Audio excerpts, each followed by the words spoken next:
സലു കിച്ചണിലേക്ക് സ്വാഗതം. ഇപ്പൊ ബ്രേക്ക്ഫാസ്റ്റിന് വേണ്ടി ഞാൻ ഇവിടെ അരക്കപ്പ് സാമ്പാർ പരിപ്പ് കഴിയയിലേക്ക് 3 കപ്പ് വെള്ളം ഒഴിച്ചു കൊടുക്കാണ്. പിന്നെ ഇതിലേക്ക് വേണ്ടിയിട്ട് ഞാനിവിടെ 4 വെളുത്തുള്ളി അല്ലിയും പിന്നെ ഒരു സവാളയും ഒരു തക്കാളിയും ഒരു 4 പച്ചമുളകും എടുത്തിട്ടുണ്ട്. ഇത് ഇത്രയും നമുക്ക് കുക്കറിലേക്ക് ഇട്ട് കൊടുക്കാം.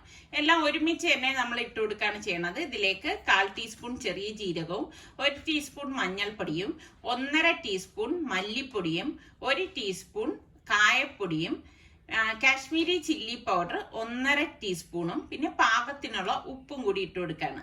ഇതോടൊപ്പം തന്നെ നമുക്ക് 1 ടേബിൾ സ്പൂൺ വെളിച്ചെണ്ണയും കൂടി ഒഴിച്ച് കുക്കർ മൂടി വെയിറ്റ് ഇട്ടിട്ട് ഒരു 2 വിസിൽ വരെ ഇതൊന്ന് വേവിച്ചെടുക്കണം.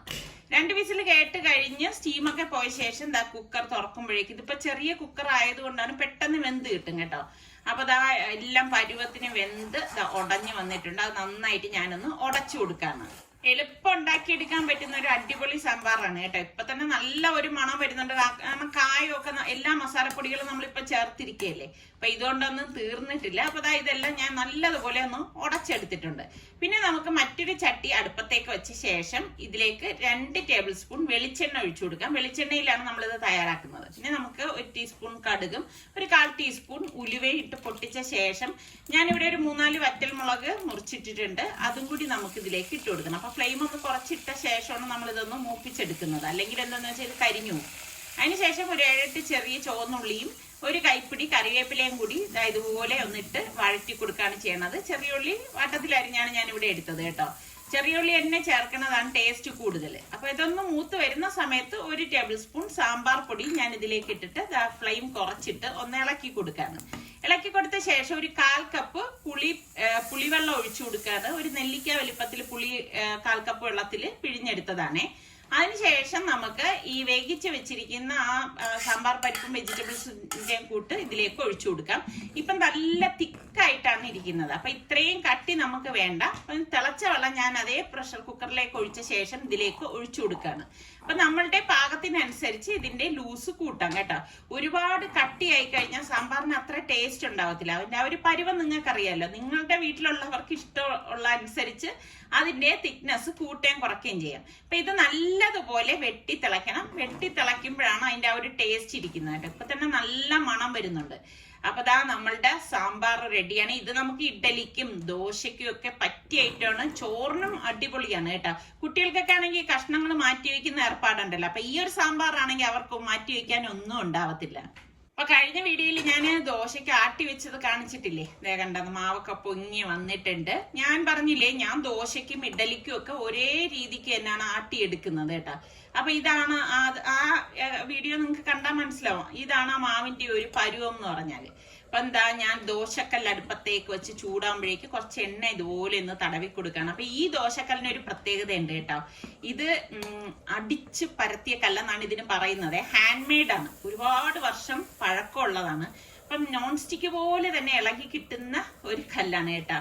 അപ്പൊ എനിക്ക് ഭയങ്കര ആഗ്രഹം വന്നിട്ട് ഞാൻ ചാലേന്ന് വാങ്ങിച്ചൊരു കല്ലാണ്. അത്യാവശ്യം നല്ല വലിപ്പമുള്ള കല്ലാണ്. അപ്പൊ ഇതുപോലെ ഒന്ന് പരത്തിയ ശേഷം നമുക്ക് നെയ്യോ എണ്ണയോ എന്താന്ന് വെച്ചാൽ തേച്ചു കൊടുക്കാം. ഞാൻ എപ്പോഴും ഇതുപോലെ ഗീ ആണ് തേച്ചു കൊടുക്കണേ, നെയ്യ്. അപ്പൊ നല്ല ഒരു നെയ് റോസ്റ്റിന്റെ ഒരു ടേസ്റ്റ് കിട്ടാൻ ചെയ്യും. എല്ലാവർക്കും ഇഷ്ടമാവും. കുട്ടികൾക്കും വലിയവർക്കും ഒക്കെ ഒരുപോലെ ഇഷ്ടമാവും ഈ ഒരു രീതിയിൽ നമ്മൾ ഉണ്ടാക്കിയെടുത്താൽ. കണ്ടോ, തന്നെ അതിൽ നിന്ന് വിട്ടുവരും. അതാണ് ഈ ഒരു കല്ലിന്റെ പ്രത്യേകത എന്ന് പറയുന്നത്. അപ്പൊ ഞാൻ എപ്പോഴും നമ്മുടെ ഇരുമ്പ് ദോശക്കല്ലും ചട്ടിയൊക്കെ എങ്ങനെയാണ് സൂക്ഷിക്കണമെന്നൊക്കെ ഇതിനു മുന്നേ കാണിച്ചിട്ടുണ്ടല്ലോ. കണ്ടോ, നല്ല മൊരുമൊരാന്നുള്ള ദോശയാണ്. അടിപൊളിയാണ് കേട്ടോ. അത്യാവശ്യം വലിപ്പം ഉള്ളത് കൊണ്ട് തന്നെ, പിന്നെ ഇരുമ്പിന്റെ ആയതുകൊണ്ട് തന്നെ ഫുള്ള് ചൂട് നിൽക്കുകയും ചെയ്യും. നോൺ സ്റ്റിക്ക് പോലെ അല്ല. അപ്പൊ എനിക്ക് ഇങ്ങനെയൊക്കെ ഉണ്ടാക്കിയെടുക്കാൻ ഭയങ്കര ഇഷ്ടമാണ് കേട്ടോ. ഇതുപോലെയുള്ള കല്ലുകൾ എൻ്റെ കയ്യിൽ കുറേ ഇരുമ്പിന്റെ കല്ലും ചട്ടിയൊക്കെ ഉണ്ട്. പക്ഷെ ഞാൻ ഇടയ്ക്കിടയ്ക്കായിരിക്കും ഇതൊക്കെ ഈ ഓരോ പാചകത്തിനായിട്ട് ഉപയോഗിക്കുന്നത്. അപ്പൊ ഇപ്പൊ ഞാൻ ഇങ്ങനെ ഇതിൽ തന്നെ കുക്ക് ചെയ്യാന്ന് കരുതിയിട്ടാണ് ഈ ഒരു നമ്മുടെ ദോശക്കല്ല് എടുത്തത്. എത്ര പേർക്ക് ഇരുമ്പിന്റെ ദോശക്കല്ലിൽ ഉണ്ടാക്കുന്നതാണ് ഇഷ്ടം ഉള്ളവരൊക്കെ ഉണ്ടാവുമല്ലേ അല്ലേ? നോൺ സ്റ്റിക്കിനോട് അത്ര താല്പര്യമില്ലാത്ത ഒരുപാട് പേരുണ്ടാവും. അപ്പം ഇത് കണ്ട നല്ല ഈസി ആയിട്ട് ഇളകി കിട്ടി. ഇരുമ്പ് ചട്ടിയുടെ ഒക്കെ പ്രത്യേകത നമ്മൾ എപ്പോഴും കൈകാര്യം ചെയ്തുകൊണ്ടിരിക്കണം. അപ്പൊ നല്ല സ്മൂത്ത് ആയിരിക്കും. നമുക്ക് മറ്റതിൽ നിന്ന് ഒത്തിരി ഇഷ്ടപ്പെടുകയും ചെയ്യും.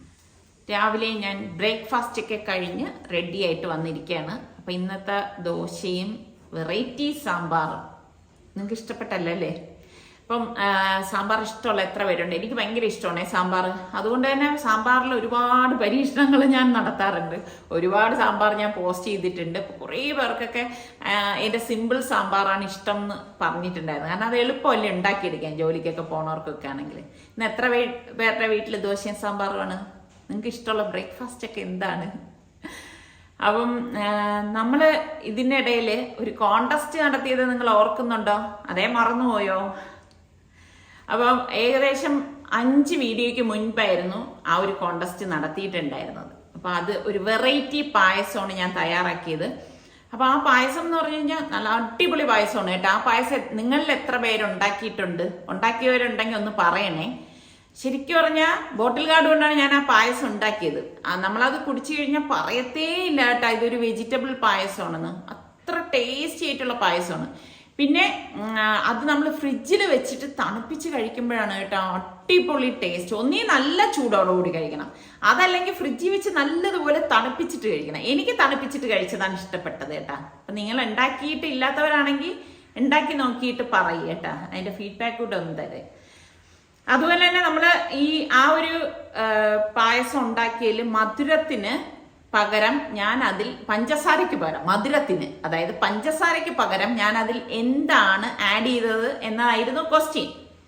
അപ്പോൾ ഒരുപാട് പേര് ആൻസർ ചെയ്തിട്ടുണ്ടായിരുന്നു. അപ്പൊ അതിൽ നിന്ന് 5 വിന്നേഴ്സിനെയാണ് നമ്മൾ സെലക്ട് ചെയ്തെടുക്കണം. കമന്റ് പിക്കർ ഉപയോഗിച്ചായിരിക്കും നമ്മൾ വിന്നേഴ്സിനെ തിരഞ്ഞെടുക്കുന്നത്. അപ്പൊ അതില് ആൻസർ എന്ന് പറയുന്നത് നെസ്ലെ മിൽക്ക് മെയ്ഡ് ആയിരുന്നു. അപ്പൊ എന്തായാലും നിസാർക്ക് അവിടെ വിളിക്കുന്നുണ്ട്. അപ്പൊ ഇപ്പൊ നമ്മൾ ഈ 5 പേരെ തിരഞ്ഞെടുക്കാൻ നിന്നാൽ എന്റെ യാത്ര കുറച്ച് ഡിലേ ആയിപ്പോവും.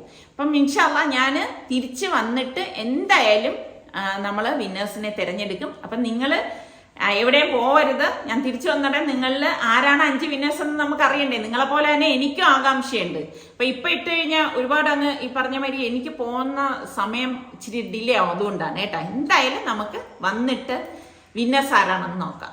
അപ്പം ഇത് സ്കിപ്പ് ചെയ്യാതെ നിങ്ങൾ അവസാനം വരെ കാണണം. ഈ വീഡിയോയിൽ തന്നെ നമ്മൾ വിന്നേഴ്സിനെ ഇൻക്ലൂഡ് ചെയ്യിക്കുന്നതാണേ. അപ്പൊ ഞങ്ങളിതേ ഇറങ്ങി. അപ്പൊ നിസാറിക്ക എൻ്റെ അടുത്ത് നേരത്തെ പറഞ്ഞിരുന്നത് രാവിലെ തന്നെ ഇറങ്ങണം എന്നാണ് കേട്ടോ. പിന്നെ നമുക്ക് വീട്ടിൽ എന്തെങ്കിലുമൊക്കെ പണി ഉണ്ടാവുമല്ലോ. അപ്പൊ ഞാൻ രാവിലെ തന്നെ എഴുന്നേറ്റ് എന്റെ പണികളെല്ലാം നനയ്ക്കാനും ഒക്കെ ഉണ്ടായിരുന്നു. അങ്ങനെയുള്ള പണികളെല്ലാം തീർത്ത് വെച്ചിട്ടൊക്കെയാണ് ഇറങ്ങിയത്. അല്ലെങ്കിൽ എന്തെന്ന് വെച്ചാൽ വന്നു കഴിയുമ്പോഴേക്ക് പിന്നെ ബാക്കി ജോലി കിടക്കും എന്ന് പറയുമ്പോൾ ഭയങ്കര ഒരു ബുദ്ധിമുട്ടല്ലേ.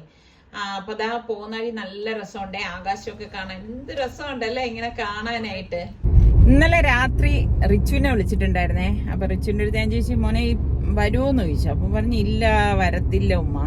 അപ്പൊ ഞാൻ അടുത്ത ആഴ്ചയും വരാൻ പറ്റുമെന്ന് തോന്നില്ല, ക്ലാസ് ഉണ്ടായിരിക്കും എന്ന് പറഞ്ഞു. അപ്പൊ പിന്നെ നമുക്ക് വേറെ പ്രത്യേകിച്ച് പരിപാടികളൊന്നും ഇല്ല. അപ്പൊ നമ്മൾ വിചാരിച്ചെങ്കിൽ പിന്നെ ഇന്ന് അങ്ങ് റിച്ചുവിന്റെ അടുത്തേക്ക് അങ്ങ് വിട്ടാലോ എന്ന് വിചാരിച്ചിട്ട് രണ്ടുപേരും ഇപ്പതാ നമ്മള് രണ്ടുപേരല്ല നമ്മളെല്ലാരും കൂടി റിച്ചുവിന്റെ അടുത്ത് പോവാണ്. അപ്പൊ ഞാൻ റിസ്വാന്റെ അടുത്ത് നമ്മൾ വരും എന്ന് പറഞ്ഞപ്പോ തന്നെ റിച്ചു ആണെങ്കിൽ ഒരു ലിസ്റ്റ് ഒക്കെ തന്നിട്ടുണ്ടായിരുന്നു. അപ്പൊ ഞാൻ അവന്റെ അടുത്ത് പറഞ്ഞു, റിച്ചു ഞാൻ ഉറപ്പൊന്നും ഇല്ല കേട്ടാ വരുന്നതെന്ന് പറഞ്ഞു. കാരണം അവനെ ഒരു സർപ്രൈസ് ആയിക്കോട്ടെ എന്ന് വിചാരിച്ചിട്ടാണ് ഞാൻ അങ്ങനെ പറഞ്ഞത്. എന്നിട്ട് ഞാൻ ചോദിച്ചു, നിനക്ക് വീട്ടിൽ നിന്ന് എന്തെങ്കിലുമൊക്കെ എടുക്കാനുണ്ടോ എന്നൊക്കെ ചോദിച്ചിട്ടുണ്ടായിരുന്നു. അപ്പൊ നേരെ നമ്മളിപ്പം റിസ്വാന്റെ അടുത്തേക്കല്ല പോണത്. അതിനു മുൻപ് ഞങ്ങക്ക് 1-2 കാര്യങ്ങളൊക്കെ ഉണ്ട്. അപ്പൊ അത് കഴിഞ്ഞ ശേഷം മാത്രമേ നമ്മൾ റിസ്വാന്റെ അടുത്തേക്ക് പോകത്തുള്ളൂ. അപ്പം നമ്മള് ഇപ്പൊ വെളിയില് ഇറങ്ങിക്കഴിഞ്ഞു കഴിഞ്ഞാൽ പിന്നെ നിൻസാറിക്ക് പതുക്കെ ഡ്രൈവ് ചെയ്ത് പോകത്തുള്ളൂ കേട്ടോ. ഭയങ്കര സ്പീഡിലൊന്നും പോകത്തില്ല. അപ്പൊ അതുമാണ് നിൻസാറിക്ക് പറഞ്ഞത് പെട്ടെന്ന് ഇറങ്ങാനായിട്ട്. അങ്ങനെ നമ്മൾ റിലാക്സ് ചെയ്ത് ഇപ്പൊ പോവാണ്. അത് തന്നെ ഞാനേ അറിഞ്ഞിട്ടതല്ല കേട്ടാ. ഞാൻ ഡ്രസ് ചെയ്തിട്ട് വന്നപ്പോ ഉണ്ട് ഇതേ ഒരാള് കറുത്ത ഷർട്ട് ഇടാനായിട്ട് കട്ടിലെടുത്ത് വെച്ചിരിക്കുകയാണ്. അപ്പോഴാണ് ഞാനും കാണുന്നത് കേട്ടാ. പക്ഷെ അതൊക്കെ അങ്ങനെ ആകസ്മികമായി സംഭവിക്കുന്നതാണ്. നിങ്ങൾക്കൊക്കെ സംഭവിക്കാറുണ്ടോ? ഇങ്ങനെ സംഭവിക്കുന്ന എത്ര പേരുണ്ട്? പക്ഷെ ഇത് കൊള്ളാം.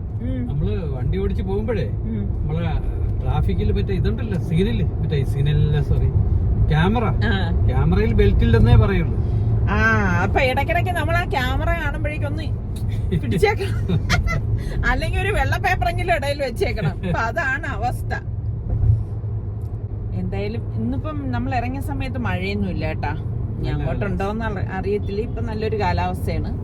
അപ്പൊ ഞങ്ങള് പോയ കാര്യങ്ങളെല്ലാം കഴിഞ്ഞു. അപ്പൊ ഉച്ച കഴിഞ്ഞപ്പോഴേക്കും ഇനിയിപ്പൊ നമ്മള് നേരെ റിസ്വാന്റെ അടുത്തേക്കാണ് പോണത്. അപ്പം അവൻ ഇങ്ങനെ 1-2 കാര്യങ്ങളൊക്കെ വാങ്ങിക്കണം എന്നൊക്കെ പറഞ്ഞിട്ടുണ്ടായിരുന്നല്ലോ. റിസ്വാൻ മാത്രമല്ല, എന്റെ അനിയത്തിയുടെ മോളും അവിടാണല്ലോ പഠിക്കണത്.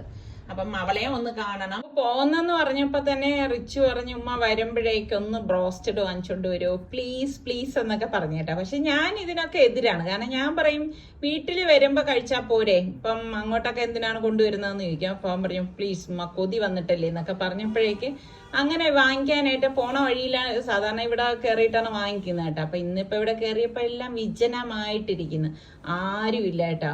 അങ്ങനെ ഇപ്പൊ അവൻ കൊതി പറഞ്ഞുകൊണ്ട് ഒരു ചെറിയ പാക്കറ്റ് ഒന്ന് വാങ്ങിക്കുകയാണ്. പക്ഷെ മോക്ക് വാങ്ങിയില്ല. കാരണം മോള് ഇപ്പൊ അവിടെ ചെന്നാൽ നമ്മൾക്ക് കാണാൻ പറ്റുമോന്നും പിന്നെ അവരുടെ ഹോസ്റ്റലിൽ എങ്ങനെയാണ് കാര്യങ്ങളൊന്നും എനിക്ക് അറിഞ്ഞുകൂടാത്തത് കൊണ്ട് ഈ ചിക്കൻ വാങ്ങിയില്ലായിരുന്നു. അപ്പൊ ഇനിയിപ്പം ഇവർക്ക് വേണ്ടിയിട്ട് മക്കൾക്ക് വേണ്ടിയിട്ട് കുറച്ച് സ്നാക്സ് അങ്ങനെയൊക്കെ ഉള്ള ഐറ്റംസ് വാങ്ങിക്കണമായിരുന്നു. അപ്പൊ മുൻപാണെങ്കിൽ ആ ചിക്കിങ്ങിന്റെ താഴെ ഒരു സൂപ്പർ മാർക്കറ്റ് ഒക്കെ ഉണ്ടായിരുന്നു. ഇപ്പൊ ഞങ്ങൾ നോക്കുമ്പോൾ അതൊക്കെ ക്ലോസ് ചെയ്തിരിക്കുന്നതാണ് കണ്ടത്.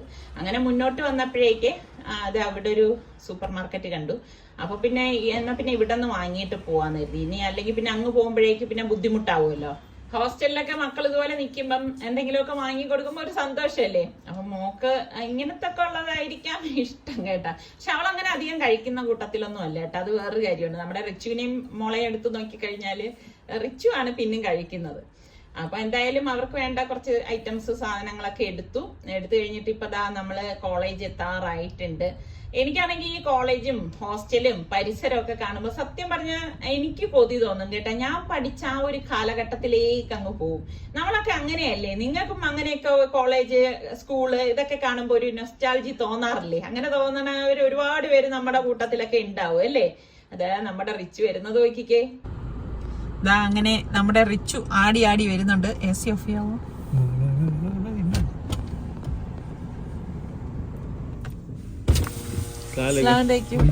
എന്തൊക്കെയുണ്ട്?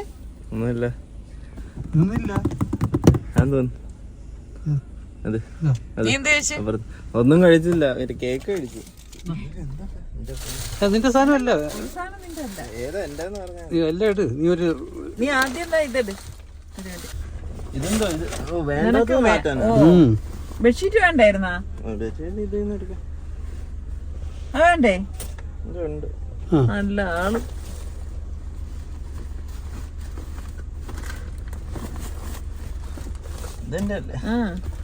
കൊഴപ്പില്ലടാ. ചിക്കൻ അവിടെ കൊണ്ടുവച്ചിട്ട് ബാക്കിയുള്ള പിള്ളേർ കാണൂലേ? വണ്ടി തന്നെ ഭയങ്കര മണം. അത് തന്നെ ഭയങ്കര മണം. അപ്പൊ അവൻ പറഞ്ഞു, ഉമ്മ ഈ 2 പീസ് ചിക്കൻ തിന്നാനാണ് ആ പാട്, ഞാൻ പുറത്ത് നിന്ന് ഇപ്പൊ കഴിച്ചിട്ടേ ഞാൻ അങ്ങോട്ടേക്ക് പോകത്തുള്ളൂ എന്ന് പറഞ്ഞു. അപ്പൊ അവന്റെ ഒരു ഫ്രണ്ടും അവിടെ അവനെ വെയിറ്റ് ചെയ്ത് നിൽക്കുന്നുണ്ടെന്ന് പറഞ്ഞു. മോദിയൊക്കെ പോണം സിനിമയ്ക്ക്. എടാ ഇച്ച വിളിക്കണേ ജവാൻ.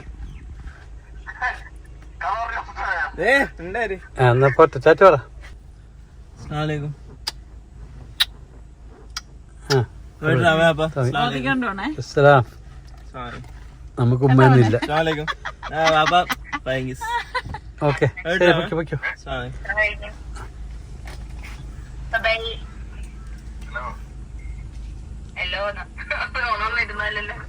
റിച്ച് വന്നപ്പോഴേക്ക് ലൈനിൽ നമ്മുടെ സൽമാനും ഫാബിയോളും കൂടി ഉണ്ടായിരുന്നു. അപ്പൊ അവരും കൂടി കുറച്ചു നേരം സംസാരിച്ച്.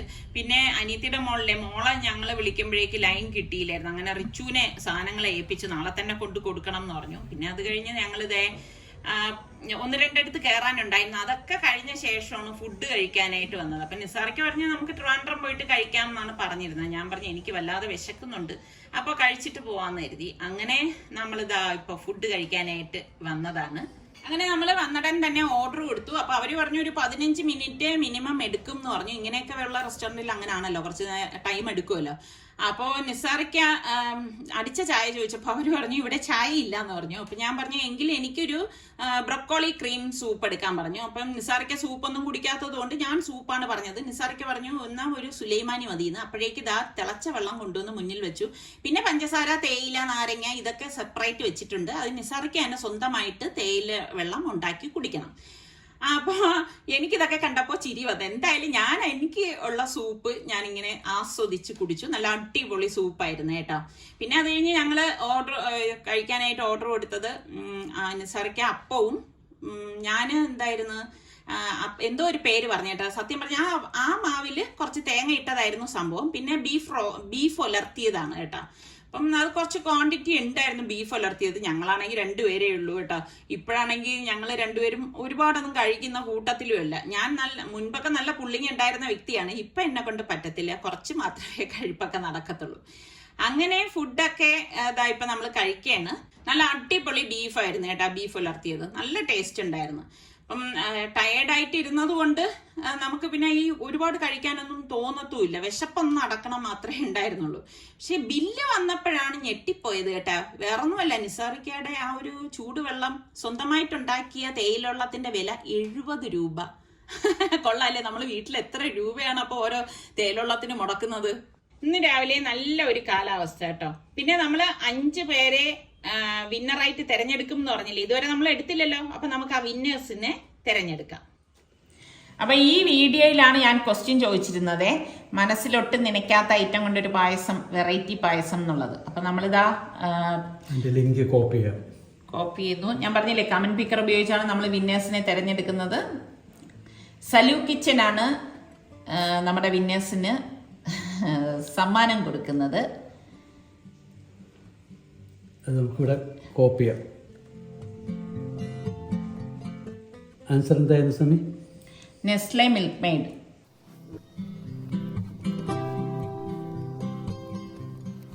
കേട്ടോ, ആരാണ് ഭാഗ്യം നോക്കട്ടെ. ബിന്ദു സജീവ്. കൺഗ്രാറ്റ്സ് ബിന്ദു. അപ്പൊ ഈ വിജയികൾ 5 പേരെയാണ് നമ്മൾ സെലക്ട് ചെയ്യണത്. ഈ 5 പേരും salukitchen@gmail.com എത്രയും പെട്ടെന്ന് മെയിൽ ചെയ്യണം കേട്ടോ. അടുത്ത ആള്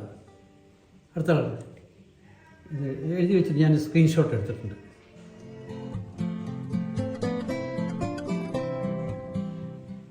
റസ്ന അബ്ദു. കൺഗ്രാറ്റ്സ് റസ്ന. സ്ക്രീൻഷോട്ട് എടുക്കാം. അപ്പൊ 3-ാമത്തെ ആൾ എടുക്കട്ടെ. സൂസൻ സാനിഷ്. Congrats Susan. അടുത്ത 4-ാമത്തെ എടുത്തിട്ട്. അപ്പൊ 4-ാമത്തത് റാണി. കൺഗ്രാറ്റ്സ് റാണി.